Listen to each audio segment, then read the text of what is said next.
Welcome everyone to our presentation on summary statistics using descriptives, from theory to SPSS practice.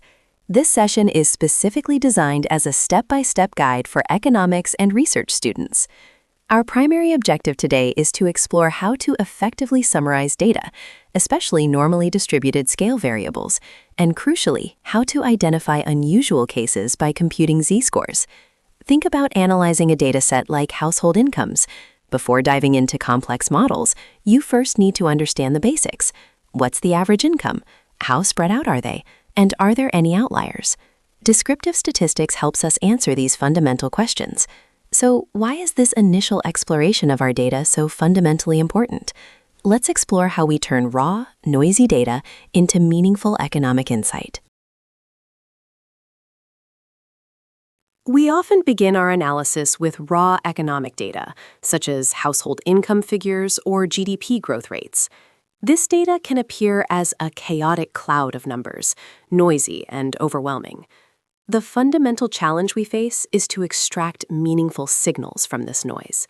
We need to clearly understand two key aspects: the central tendency, which provides insight into the market's direction, and the volatility, which quantifies the inherent risk. This is where the descriptives procedure becomes invaluable. It offers that crucial first look at our data, allowing us to validate its quality and inherent structure before we commit to any advanced and often time-consuming modeling. For instance, if you're looking at stock prices, the mean gives you the average price movement, while the standard deviation reveals its volatility and thus its risk. Quantitative analysis effectively transforms this raw noise into actionable economic insights, and without these foundational summary statistics, any advanced modeling lacks validity. Now that we understand the importance of this initial step, let's explore how to choose the right statistical tool for our data. To choose the right statistical tool, we must first identify the type of data we are working with. Broadly, data can be classified as either categorical or scale. For categorical data, such as nominal variables like country or ordinal variables like education level, the appropriate tools are frequencies or crosstabs. These help us summarize counts and relationships between categories. When dealing with scale data, which encompasses interval or ratio variables like income or temperature, the descriptives procedure is ideal. It's specifically designed for continuous data and allows us to easily compute z-scores for standardization and the identification of outliers.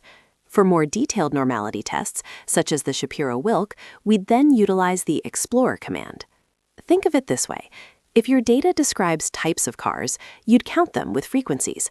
But if you're analyzing the prices of those cars, descriptives will give you their average price and variation, providing critical first insights before deeper analysis.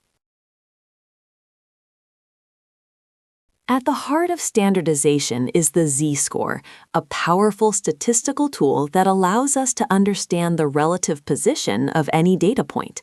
The formula, as shown, is simply the observation, represented by x, minus the population mean, symbolized by mu, all divided by the standard deviation, represented by sigma.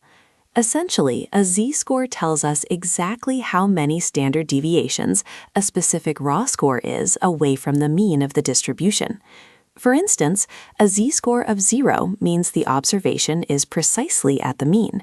A z-score of plus 1.0 signifies that the observation is one standard deviation above the mean. This standardization is incredibly valuable because it enables us to compare variables measured on entirely different scales, such as income versus age, on a common standardized metric.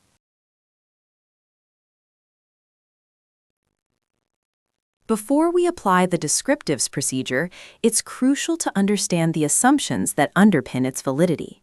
Ignoring these can lead to misleading results in our economic analysis. First, the scale of measurement must be appropriate. Descriptives should only be used for interval or ratio data, where calculations like average are truly meaningful, such as with income or test scores. Second, for robust interpretations, data should be approximately normally distributed.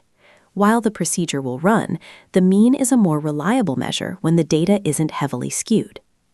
Third, we assume independence of observations, meaning each data point is distinct and not influenced by others. This is common in cross-sectional data. Finally, watch out for extreme outliers. A few exceptionally high or low values can dramatically skew the mean, misrepresenting the central tendency. It's a critical check to never apply descriptives to categorical data. For example, if gender is coded as 1 for male and 2 for female, a mean of 1.5 is mathematically correct, but statistically meaningless. Always verify your variable types in SPSS's variable view first to avoid such errors. Moving from pure statistics to economic interpretation, the mean, mu, often signifies the expected value, such as the average household income. This is our central point of expectation. The standard deviation, sigma, a measure of dispersion, directly translates to risk or uncertainty in economics. As illustrated by the two curves, a low standard deviation, curve A, means low risk and low volatility, while a high standard deviation, curve B, indicates higher risk and greater fluctuation. A z-score helps us grasp relative standing. It answers questions like whether a specific wage is significantly above the market average, placing individual observations in context. Lastly, skewness reveals the asymmetry of returns, showing if a distribution of returns is biased towards positive or negative outcomes. For example, two investment funds might have the same 8% expected return, but vastly different standard deviations. The fund with a 15% standard deviation is considerably riskier than one with 2%, highlighting how standard deviation quantifies economic uncertainty. This translation is fundamental for sound economic analysis. Now that we understand the theoretical underpinnings and the types of data suitable for descriptives, let's dive into the practical application within SPSS. Getting to the descriptives procedure is a fundamental first step for most initial data exploration tasks. You'll begin by navigating to the Analyze menu at the very top of your SPSS window. From the drop-down, simply hover over Descriptive Statistics. This will reveal a submenu where you'll then select Descriptives. Memorizing this concise path is highly beneficial, as it serves as the central hub for approximately 90% of your initial data exploration efforts. It's the go-to command for quickly understanding the basic characteristics of your scale variables, such as average scores, ranges, and standard deviations, right after you open a new dataset. Once you click Descriptives, a new dialog box will open, allowing us to configure our analysis. Here we see the main Descriptives dialog box in SPSS. On the left, you'll find a list of all the variables available in your dataset. You simply select the scale variables you wish to analyze and move them to the Variables box on the right. The most important feature on this screen, and something I want to draw your attention to, is the checkbox at the bottom left, labeled Save Standardized Values as Variables. This is a powerful time saver. By checking this box, SPSS will automatically calculate and generate z-scores for every observation of the variables you've selected, saving them as new columns directly in your dataset. This makes it incredibly easy and the fastest way to identify potential outliers in your entire dataset without needing to write any complex syntax or manual calculations.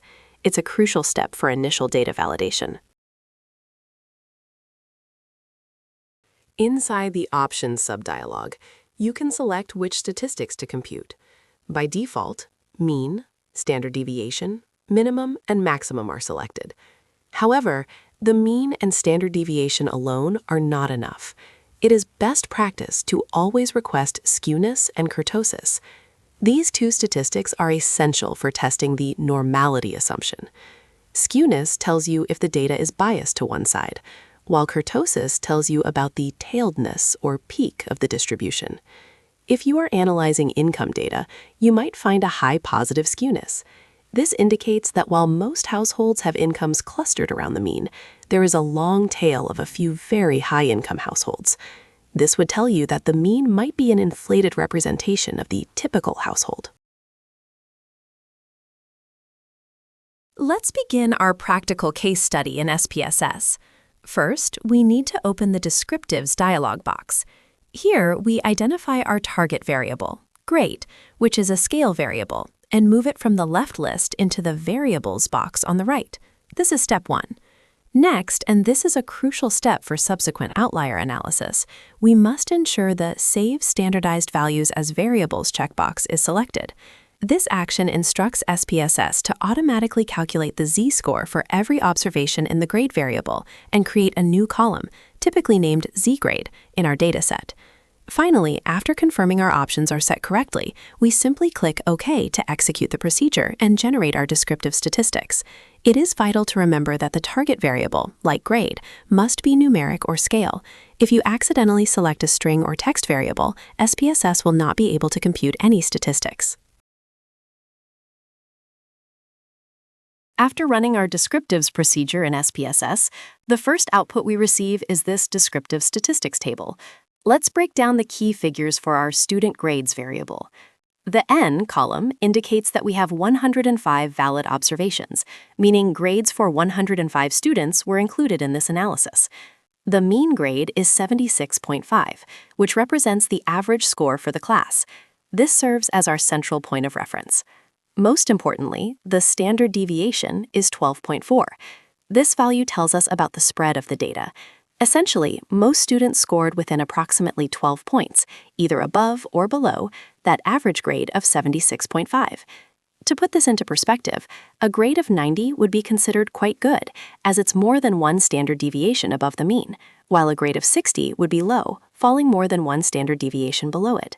This table provides a strong initial overview, but to truly understand our data, we also need to confirm the normality assumption. For that, we'll turn our attention to the Skewness and Kurtosis statistics we requested. As we continue our case study, a crucial step after obtaining initial descriptive statistics is to check for normality. We evaluate this primarily through skewness and kurtosis. Skewness tells us about the symmetry of our data's distribution. A perfectly normal distribution, as you see in the middle, has a skewness of 0. A negative skew indicates a longer tail on the left, while a positive skew shows a longer tail on the right. As a general rule of thumb, skewness values falling between -1 and +1 are considered acceptable for approximating normality. Kurtosis, on the other hand, describes the peak or tailedness of the distribution. A positive kurtosis means the distribution is more peaked with heavier tails, while negative kurtosis indicates a flatter distribution. It's vital to perform this check, because if your skewness is particularly high, for instance an absolute value greater than 2, the mean can become a misleading measure of central tendency. In such cases, it's often more appropriate to consider the median, which can be easily obtained using the frequencies command in SPSS. We've successfully reached the final step of our case study, analyzing the z-scores generated by SPSS. As you can see, the original grade column, which measured performance in raw points, has been transformed into a new z-grade column, into a standardized one, representing how many standard deviations each observation is from the mean. For example, a raw grade of 85, which was above average, now corresponds to a z-score of 1.20. Conversely, a grade of 45, which was below average, has a z-score of -2.10. This standardized metric allows us to easily compare individual performance relative to the class average and quickly identify cases that are significantly above or below the norm, setting the stage for outlier identification. Now that we have computed our z-scores, we can use a clear decision rule to identify outliers. We rely on the 1.96 rule. This rule states that in a perfectly normal distribution, approximately 95% of all data points will fall within plus or minus 1.96 standard deviations from the mean. This means any case with a z-score greater than plus 1.96 or less than minus 1.96 falls into the extreme outer 5% of the distribution. These are considered statistically significant outliers, typically with a p-value less than 0.05. To apply this rule, you simply sort your z-score column, like z-grade, in descending or ascending order. Any value whose absolute magnitude is greater than 1.96 warrants immediate investigation. This could signal a data entry error that needs correction, or it might highlight a genuinely exceptional case that holds significant insights for your analysis. This slide provides a concise summary of the entire Descriptives workflow, guiding you through the essential steps for robust data analysis. We begin by checking our data, ensuring that the variables we intend to analyze are of an appropriate scale, specifically interval or ratio, as descriptive statistics are meaningless for categorical data. Next, we run the Descriptives procedure by navigating through the Analyze menu in SPSS. In the Options menu, it's crucial to request additional statistics like skewness and kurtosis, which help us assess the normality of our data, remembering that a skewness value near 0 indicates a normal distribution. A vital step for identifying unusual observations is to save standardized values, which automatically generates z-scores for each variable. Finally, we interpret the output, analyzing the mean for central tendency and the standard deviation for variability or risk. We then use the generated z-scores to identify outliers, with values greater than positive or negative 1.96, indicating statistically significant outliers, requiring further investigation. As the insightful quote on this slide highlights, data is just a collection of numbers until you provide the context. This truth lies at the very heart of effective data analysis, especially in economics and research. Without proper context, raw data remains a chaotic collection, making it nearly impossible to extract meaningful insights or build robust models. This is precisely where the mastery of descriptive statistics becomes indispensable. Descriptives offer us that crucial first